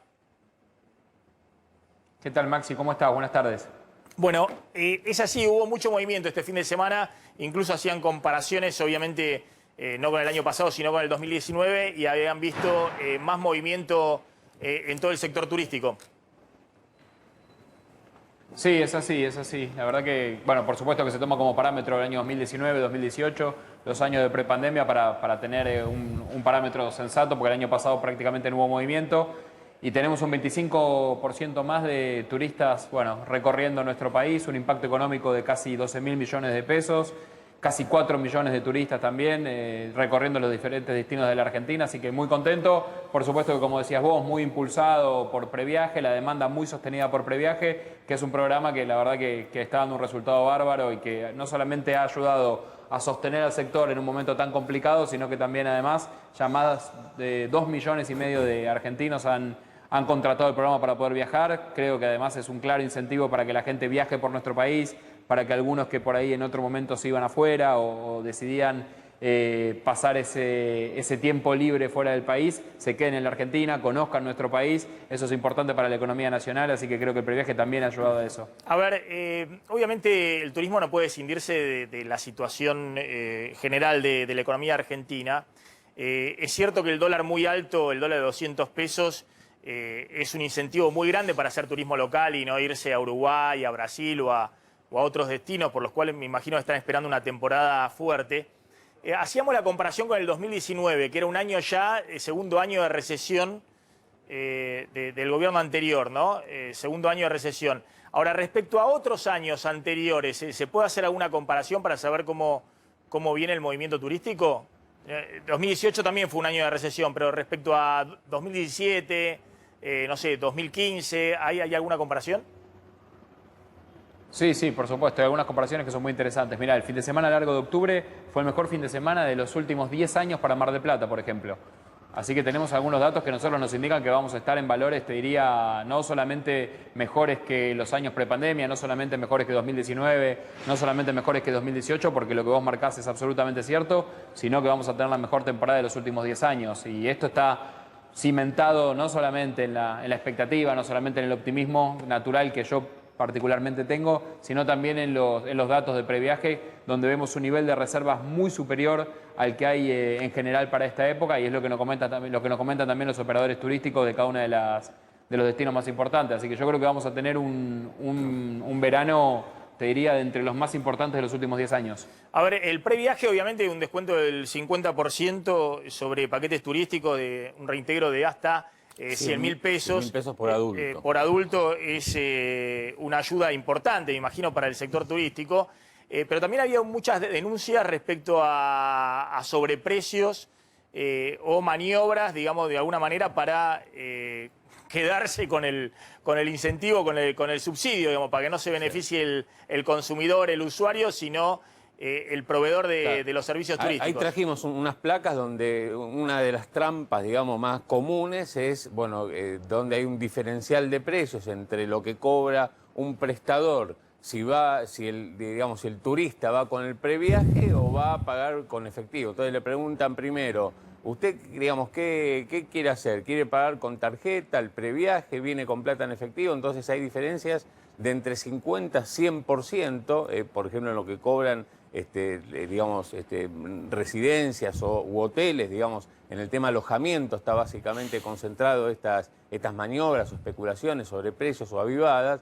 Se ofrece un descuento especial, por ejemplo, le dice, bueno, mira, no te doy factura, no te cobro el IVA, entonces, bueno, te sale más barato si no vas por el previaje o pagás en efectivo. Entonces, bueno, ahí en algún momento cuando hablamos la vez pasada con usted, ministro, comentaba, bueno, a quienes especulen o carguen sobre precios vamos a darlos de baja del previaje.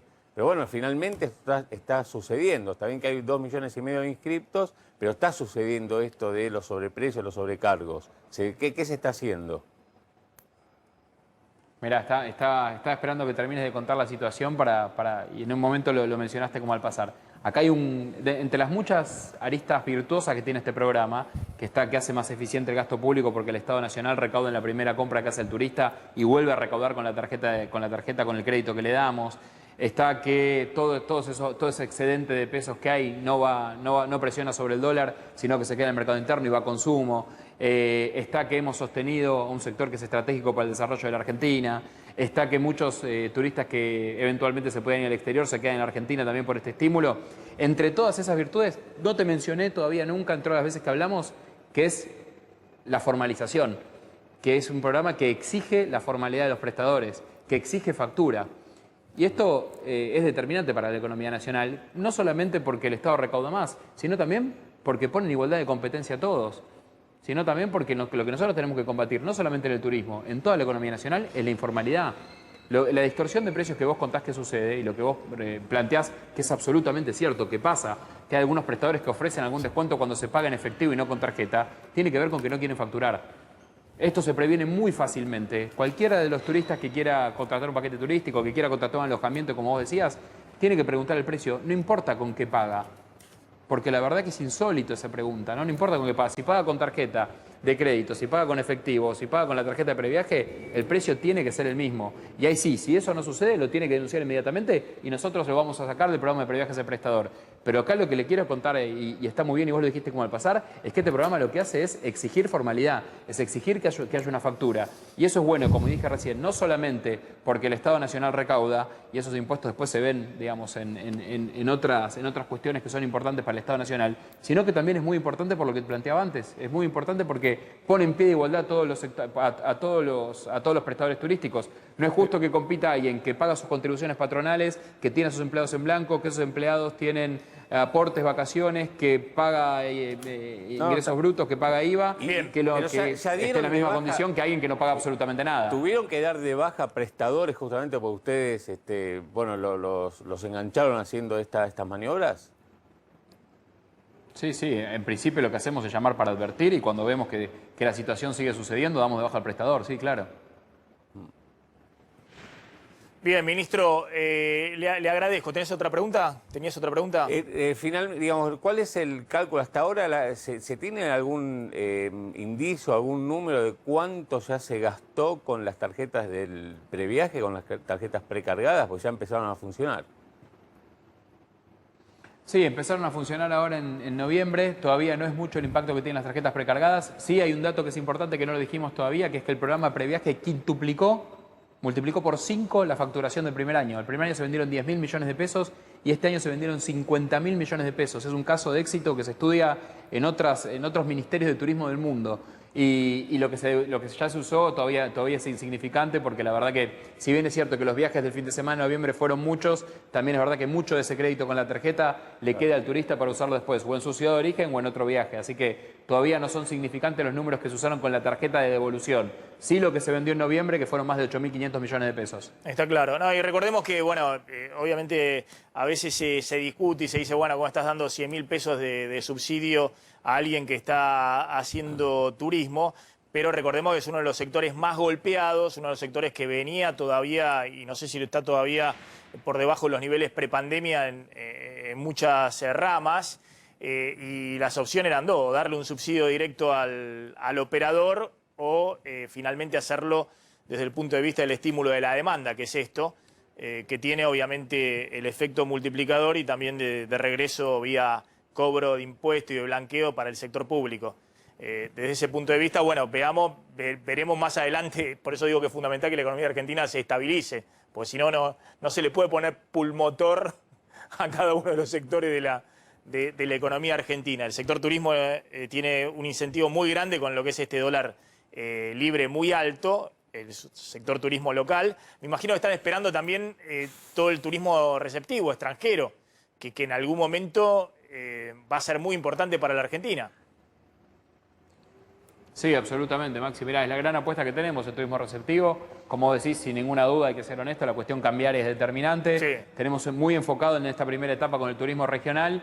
Vienen entrando y viene creciendo a ritmo sostenido, yo lo vengo siguiendo en forma diaria, sobre todo Uruguay y Brasil, y en tercer lugar, una sorpresa para nosotros, turistas estadounidenses, por encima de Chile, por encima de Paraguay, así que lo que está claro es que Argentina va a ser un destino muy demandado en todo el mundo. Argentina tiene atractivos obviamente turísticos muy grandes, pero para el norteamericano le ofrece el operador turístico desde allá y le dice, mirá, hay un país que está regalado.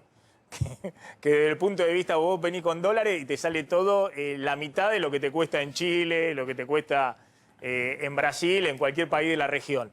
Y además tiene destinos turísticos con los cuales defender esa oferta involuntaria, ¿no? Porque estamos regalados justamente porque no estabilizamos la situación económica, pero bueno, y la cuenta, por lo menos hay que aprovecharla. La cuenta bancaria... bueno, a ver, Maxi, sí, está bien lo que decís, pero también es cierto, Maxi, que en los últimos años Argentina fue líder en toda la región en turismo, teniendo mejor y peor tipo de cambio. Así que Argentina, como decís, Argentina primero tiene destinos naturales que son maravillosos, después tiene nivel de infraestructura en términos de hotelería, en términos de gastronomía, de primer nivel mundial. Desde ya que el tipo de cambio incide. En esto hay que ser honesto, o sea, sería una necedad negar que también hay una oportunidad para el turista extranjero. Pero también existe todo lo demás, un servicio de calidad que está al primer lugar de los destinos más importantes del mundo. Esperemos, porque ese es un tema en el cual Argentina siempre ha estado por detrás, respecto no a los lugares del mundo, sino a la región, digo, a Chile, a Brasil, que hace muchos años que reciben turismo extranjero. Y no hablo del turismo 5 estrellas, digamos, ¿no? Que es obviamente en todas partes del mundo de una calidad similar, sino que estoy hablando del turismo clase media, ¿no? Donde efectivamente la Argentina siempre ha estado atrás en términos de servicios, de prestaciones, de atención al cliente. Esperemos que obviamente los operadores turísticos aprovechen esta oportunidad que está ocurriendo en los últimos años, en la coyuntura de que se haya disparado ya el dólar, que no es de ahora, digamos, si no estamos con un dólar alto ya en los últimos años y bueno, y aprovechen eso para también ofrecer mejores servicios. Lames, gracias, es muy amable como siempre. Gracias a ustedes, buenas tardes. Bueno, ahí está el ministro de Turismo de la Nación. Contamos el tema FMI y la necesidad que tiene rápidamente el gobierno de cerrar sí o sí un acuerdo, lo ha expresado el ministro de Economía, Martín Guzmán. Es muy interesante porque en el gobierno admiten que hay dos cosas a las cuales el FMI ya le bajó el pulgar. Digamos que el gobierno venía peleando por eso. Una ya la habían admitido. La Argentina no va a lograr un acuerdo que sea más de 10 años, va a lograr un acuerdo a 10 años y va a tener una cláusula, ese acuerdo que permita en algún momento, si se trata en el directorio, que pueda haber más de 10 años de acuerdo, que Argentina pueda acogerse a esa ventaja. Eso ya se sabía. Lo otro que todo parece indicar que el FMI también le bajó el pulgar es al recorte de tasas. Es decir, en el gobierno ya están a esta altura resignados de que el FMI no va a rebajar las tasas que le cobra a la Argentina, que es una diferencia muy importante, hablando del 4% anual por la magnitud del préstamo en la refinanciación a 10 años frente al 1% que estaba esperando la Argentina de la rebaja. Pero también en este caso la Argentina, como necesita cerrar rápido el acuerdo con el fondo, va a plantear que, bueno, si en algún momento en el futuro se vuelve a discutir esto en el directorio del fondo, la Argentina pueda acogerse a esa ventaja, a ese beneficio. ¿Por qué Guzmán está desesperado por cerrar rápido un acuerdo con el fondo? Primero, se acabaron los dólares de las reservas neta está en 3.000 millones de dólares, es un mínimo y le queda al Banco Central a partir de esta semana tratar de sostener el dólar oficial. Ya no intervienen los dólares alternativos que están bien firmes arriba de los 200 pesos, pero está tratando de que no haya un salto del tipo de cambio oficial para que no se espiralice la inflación. No tiene más reserva, necesita rápido un ayudín del Fondo Monetario y por eso Guzmán está buscando algún anuncio en diciembre. Segundo, en el verano, a mediados de enero y febrero, sobre todo cae fuerte la demanda de pesos. Ahora diciembre se puede sobrellevar porque todas las empresas y particulares necesitan pesos, se pagan los medios aguinaldos, están los gastos de fin de año, vacaciones. Tanto familias como empresas en diciembre suelen vender dólares para afrontar esos gastos extra en pesos. Pero desde mediados de enero eso se da vuelta y obviamente cualquier pesito excedente, si la situación sigue como hasta ahora, va a ir a pegar al tipo de cambio, al dólar. Y en tercer lugar, ojo lo que está pasando en el mundo, porque hay un riesgo creciente que es el fortalecimiento del dólar. Es decir, que el dólar se está fortaleciendo respecto a todo el mundo. Se está fortaleciendo frente al euro y sobre todo se está fortaleciendo frente a las monedas de los países emergentes que están devaluando. ¿Por qué se está fortaleciendo el dólar? Pues están saliendo capitales de todo el mundo y yendo a refugiarse en bono del Tesoro norteamericano. Hay distintas versiones de por qué está ocurriendo esto anticipadamente, antes de que la Fed suba la tasa de interés. Una es que todos están descontando de que en algún momento cercano la Reserva Federal va a subir las tasas de interés de referencia. Y la otra es lo que está pasando en Europa, con la cuarta ola de la pandemia, que está generando mucha más incertidumbre. Cuando hay incertidumbre hay un vuelo hacia el dólar. Y eso es muy negativo para la Argentina, que se fortalezca el dólar. En primer lugar, porque están devaluando los vecinos, porque está devaluando Brasil, está devaluando México, está devaluando Perú, y atención lo que pasó en los últimos días en Turquía, que no es un vecino, pero es el país emergente, también referencia, que está con una fuerte devaluación de su moneda. Y después porque es un espejo. Cuando uno tiene dólar fuerte, tiene precios de las commodities, precio de la soja y otras materias primas para abajo.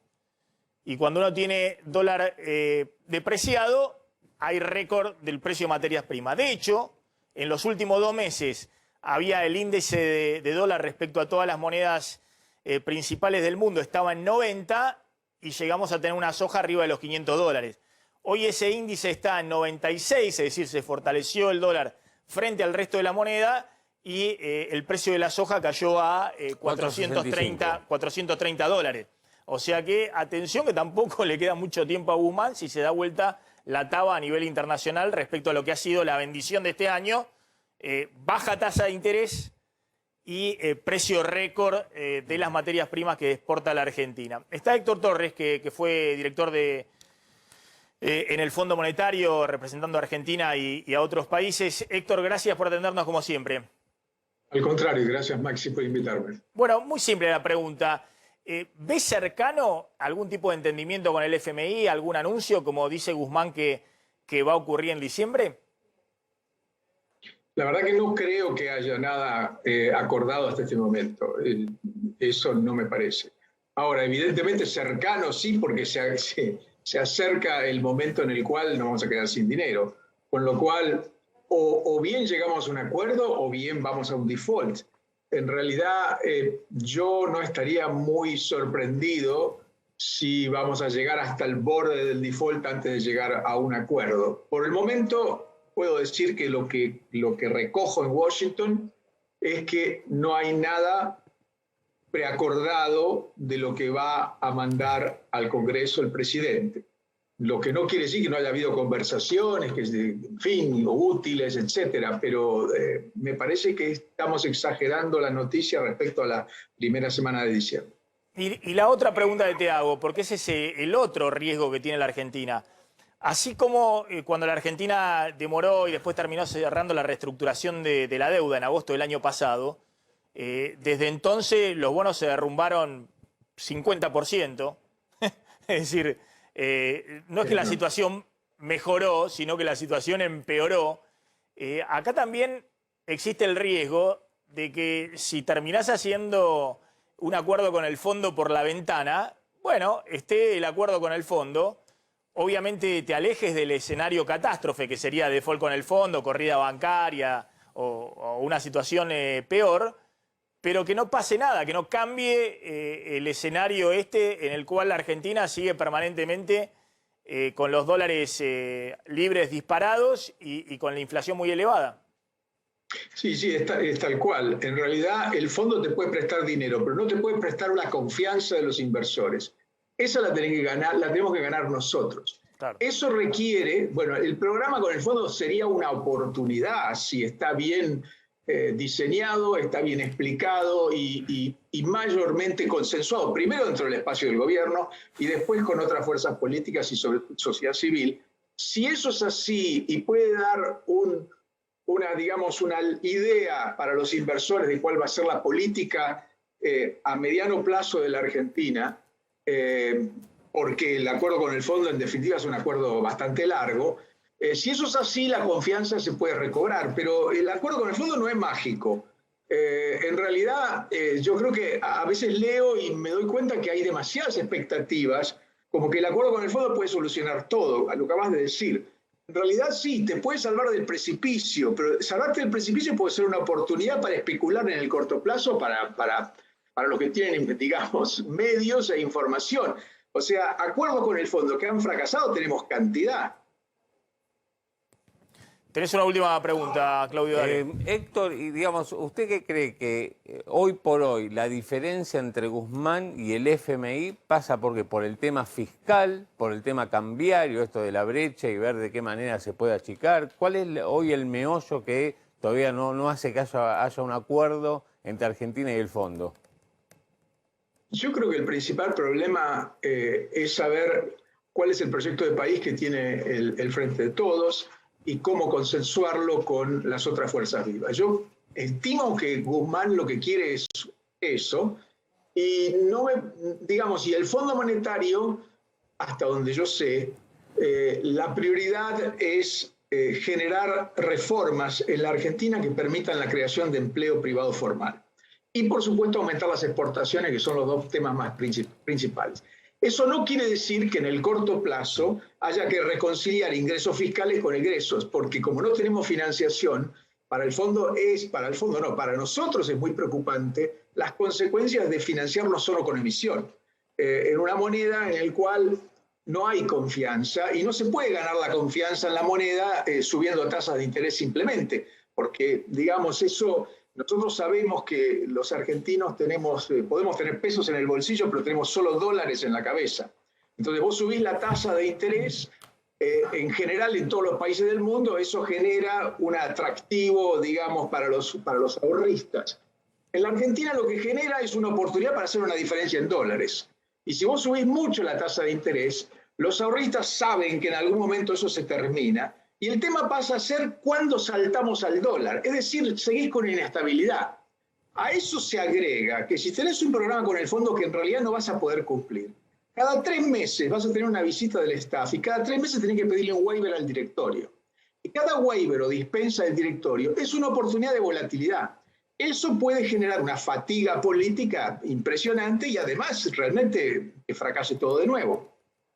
Es muy interesante lo que planteas, Héctor. Lo vamos a discutir en otro momento, porque efectivamente, ante este escenario que yo contaba y donde hay presiones inflacionarias también en todo el mundo, todos los países están subiendo la tasa de interés, ¿no? Salvo Estados Unidos, están todos subiendo la tasa de interés. Sobre todo los países emergentes, porque además están viendo también, además de las presiones inflacionarias, salida de capital. La Argentina, tampoco sube la tasa de interés, porque ¿cuánto le puede durar la suba de la tasa de interés para tratar de estabilizar la situación? Lo que contás vos, muy de corto plazo. Después terminás, y además el Banco Central sube la tasa de interés, tiene que pagar más intereses del ELIC. Y ya está pagando 100.000 millones de pesos por mes de intereses del ELIC a los bancos. Entonces hay toda una bola que tarde o temprano, si vos no recobrás la confianza, te explota, ¿no? Te agrava el cuadro. Héctor, gracias, muy amable como siempre. Gracias a ustedes. Ahí Adiós. estaba Héctor Torres, ex director argentino en el Fondo Monetario Internacional. Vamos volando la tanda. Cuando volvamos vamos a hablar un poquito de qué está pasando en la política y el revuelo que se ha generado con el ingreso de Randazzo, que le saca un diputado a Esper, cómo se redefine un poquito el panorama y sobre todo la idea que tienen intendentes del conurbano, del oficialismo fundamentalmente, porque tiene la mayor cantidad de intendentes del conurbano, pero también de la oposición, que están presionando por la reelección. Se les acaba la posibilidad de seguir en sus cargos en el 2023, porque no pueden tener reelección, ya han tenido 2 periodos o más, y están presionando por eso. Y el otro día parece que tuvieron hasta el visto bueno o un guiño del presidente por este tema. Están discutiendo esos temas, la reelección, en medio de este panorama de la Argentina. Parece insólito. Tanda, ya volvemos. Esto es ahí en el centro porteño. Sí. Rechazan acuerdo con el FMI. Ahí está, en Plaza de Mayo. Mira, ahí está el Cabildo atrás, el Polo Obrero, el ajuste y piden aumento de planes. Protestas de movimientos sociales en Plaza de Mayo. Estos son, Maxi, los movimientos sociales no afines al gobierno nacional. Recordad, por ejemplo, el movimiento Evita, donde está el Chino Navarro, Emilio Pérsico, no participan de esta protesta. Estos son movimientos sociales que no están de acuerdo con la política de Alberto Fernández, ni de Cristina Fernández, ni de nadie del Frente de Todos. Y como vos mencionabas, lo que están pidiendo es más planes, poder manejar más planes. Están en contra de un acuerdo con el Fondo Monetario Internacional y se plantan al gobierno de Alberto Fernández y fundamentalmente al ministro de Desarrollo Social, que acaba de asumir hace relativamente poco y ha logrado más o menos contener a parte de los movimientos sociales, pero no así a estos movimientos que están en contra políticamente del gobierno de Alberto Fernández. Sí, ahí lo que está sucediendo, más allá del FMI y el tema del ajuste y demás, es que están reclamando una actualización de los planes sociales que decíamos, mira, justo ayer hablamos con López Murphy, la nueva forma de ajuste no es el ajuste nominal, digamos, no es que te recortan 10% el sueldo o el plan social o la jubilación o 12%, sino que no te lo actualizan. Claro. Y al no haber actualizado, te lo actualizan por debajo de la inflación. Ese es el recorte real y bueno, eso es lo que están reclamando acá en Plaza de Mayo. Está Fabián Balaz, que es periodista de Diario Noticias del Bolsón, porque hubo un crimen de un joven mapuche en Río Negro, aún no identifican a los atacantes, y eso generó cruces nuevamente entre el gobierno nacional y la provincia. Tengo entendido de nuevo la gobernadora de Río Negro y el intendente del Bolsón, que fueron blanco de declaraciones de funcionarios del gobierno nacional. Fabián, ¿qué tal? ¿Cómo estás? Maxi, buenos días para vos y para toda la audiencia nacional e internacional también a través de A24. Realmente es así, la grieta que se mete en una cuestión en la que no hay que perder como eje la vida que se perdió, un joven de 29 años de edad que ya no está, que sus propios familiares piden a través de los medios y de las redes sociales que no se utilice para generar marchas, para de alguna manera despotricar en contra del otro o generar más odio en esta grieta que se mete por todos lados. Comenzó ya el propio día domingo, cuando a partir de distintos comunicados de las agrupaciones mapuches, de las comunidades mapuches, se iba conociendo este homicidio que no fue confirmado por la justicia, sino hasta pasadas las 22 horas del propio domingo, porque no dejaban ingresar a nadie al territorio donde se produjo el asesinato. Esto sumó una efervescencia social a través de los Twitter que emanaban de la propia titular del INAI, Magdalena Odarda, hablando de represión, hablando de balas de plomo, represión que fue desmentida por los propios referentes de los pueblos originarios, que dijeron no hubo represión, no fue la policía. Acá entraron dos personas diciendo ser cazadores, hubo un intercambio verbal, una discusión, tiros y después no se supo más nada. Lo último que se sabe es un joven muerto y otro herido que se recupera, no está fuera de peligro, como dijo Aníbal Fernández, se recupera sí en el hospital del Bolsón. Es muy grave su situación, tiene 2 disparos en su abdomen, por lo cual fue operado el domingo a la noche, ¿no? ¿Por qué Aníbal Fernández cargó la responsabilidad en la policía de Río Negro? Porque básicamente es la misma discusión que se viene dando desde las ocupaciones y de los atentados con incendio que ha habido aquí en la región. Recordemos que el propio domingo, el mismo domingo, cuando se conoce toda esta situación y no hay una comunicación oficial judicial, que luego de exigir los medios salió hace una hora y no dice mucho más de lo que se debería decir, incluso tampoco confirma los horarios. Fíjate vos, Maxi, que el cuerpo fue retirado de la escena del crimen por la propia comunidad y dejado en la tranquera 30 horas después de que ocurrió el asesinato. ¡Qué bárbaro! ¿Qué investigación se puede llevar adelante? ¿Qué investigación seria se puede hacer? Ninguna. 30 horas pasaron y primero negociaron, bueno, yo te entrego el cuerpo, pero vos sacame el cover que está realizando la custodia en la zona. Es algo muy complejo de analizar, pero en este contexto, Odarda que le dice al intendente Pogliano, yo no dije que había represión, y están los tweets, y Alberto Fernández que sale a decir, Pogliano, vos no podés decir que la gendarmería abandonó la zona, porque la gendarmería se tuvo que salir del centro del Bolsón a custodiar la ruta. El corte en Villa Mascardi está a 90 kilómetros al norte del Bolsón, no era en el Bolsón, y en todo caso, si gendarmería iba a custodiar ese corte, era Gendarmería de Escuadrón 36 de Bariloche y no el 35 del Bolsón. Igual la Gendarmería llamativamente desapareció de la calle. Está claro, vamos a seguir atentamente el tema. La verdad que llama también la atención el conflicto político, ¿no? Porque estamos hablando de una gobernadora que, no sé si es aliada, pero tiene muy buena sintonía con el gobierno nacional, pero en este tema hay cruces permanentemente con Alberto Fernández y con el ministro de Seguridad, Aníbal Fernández. Fabián, gracias, como siempre. Maxi, abrazo grande. Fabián Balaz, hablando de poner el carro delante del caballo. Escuchen este tema de la reelección de los intendentes, que era un tema que teníamos primero en agenda y que lo vamos a tratar ahora y lo vamos a seguir mañana. El otro día trascendió que los intendentes que están empoderados después de la elección del conurbano, porque fueron los que al gobierno nacional le achicaron el resultado adverso en la provincia de Buenos Aires y lograron reducir la distancia con Juntos por el Cambio. Bueno, salieron a pedirle directamente la reelección a Alberto Fernández, que puedan tener la posibilidad de reelegir a aquellos que tienen 2 mandatos o más a partir del 2023, Carlos. Así es, Maxi. Vos sabés que en el 2017 se votó una ley donde se pusieron de acuerdo en ese entonces María Eugenia Vidal y Sergio Massa para impedir que los intendentes tengan más de 2 mandatos en la provincia de Buenos Aires.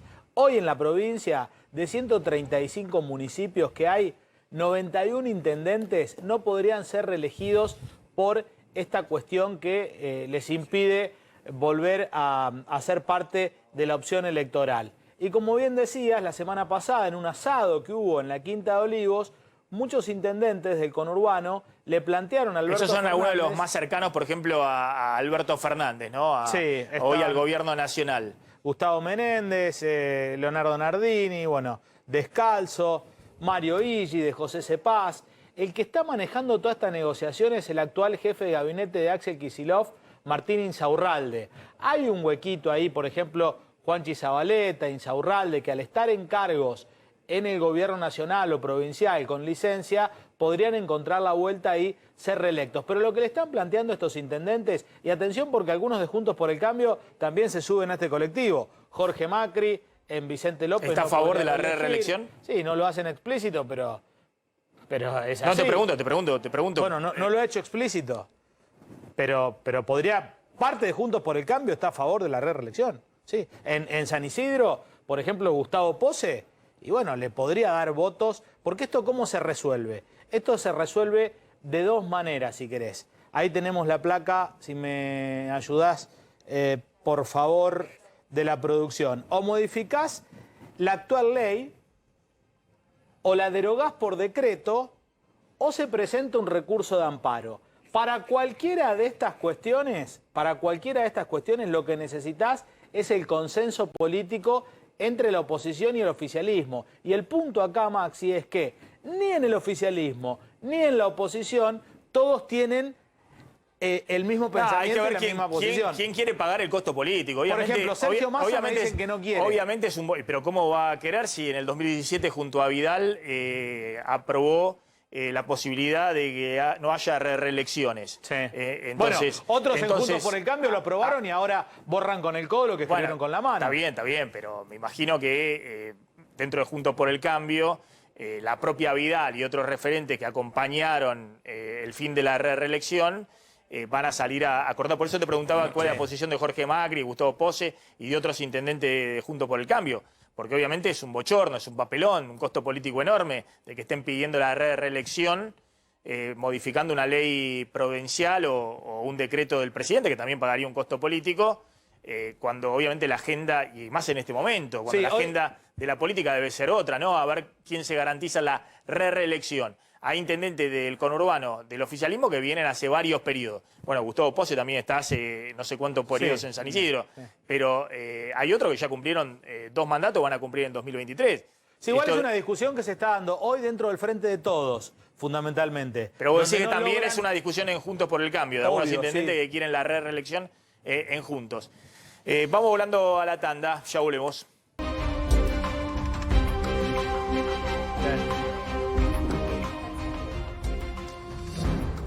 Una aclaración que te hace Jorge Macri. Sí, así es. Mirá, nos estaban viendo en la Municipalidad de Vicente López. Mirá, Jorge Macri no va a votar una reforma para que haya reelección de intendente. Bueno, de hecho tienen una candidata ya entre ceja y ceja. Bueno, pero está bien, pero más allá del municipio en particular, el tema es cómo se posicionan políticamente en Frente de Todos y en Juntos respecto a esta reelección de los intendentes. ¿Qué está pasando en este momento en el mercado cambiario? Mirá, está el dólar paralelo en 201,50, en valores similares justamente al día de ayer. E insisto con Esperamos esto. un momento. ¿Está Marce Pagano? ¿Está Marce Pagano para el pase? Bueno. Hoy el ojo hay que ponerlo en materia financiera en lo que está ocurriendo con los bonos argentinos y las acciones argentinas. Los bonos, sobre todo, están cayendo entre 3-4%. El riesgo país. El cronista en el día de hoy y hoy se está ratificando. Así es, acciones argentinas acumulan en Wall Street retrocesos de hasta 24% desde las elecciones. Fundamentalmente, Maxi, los bancos son los que más han caído, los bancos argentinos que cotizan en la bolsa en New York. Entre otras cosas, pues tienen títulos públicos y los títulos públicos también se están derrumbando. Y hay versiones de un supuesto, un posible plan con las LELIQs por parte del Banco Central. Ese es el tema, el gran tema, ¿no? Por eso son los más castigados entre todos. Pero hasta ahora son versiones que